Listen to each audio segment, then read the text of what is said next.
How to see Google Photos backup photo. For this, open your Google Photo application on your device. After then, you find top right corner your profile icon. Tap on your profile icon.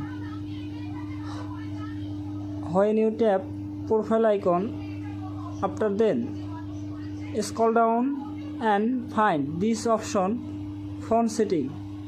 Tap on phone setting. When you tap phone setting, you also see and find this option, backup. Tap on this option, backup. You see this notification icon. Turn on this notification icon.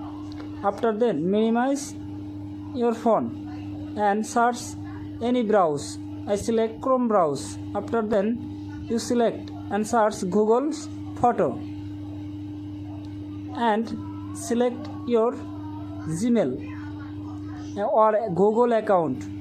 Tap on it. After then, you also see and find your all backups photo. Thanks for watching this video. Please subscribe me.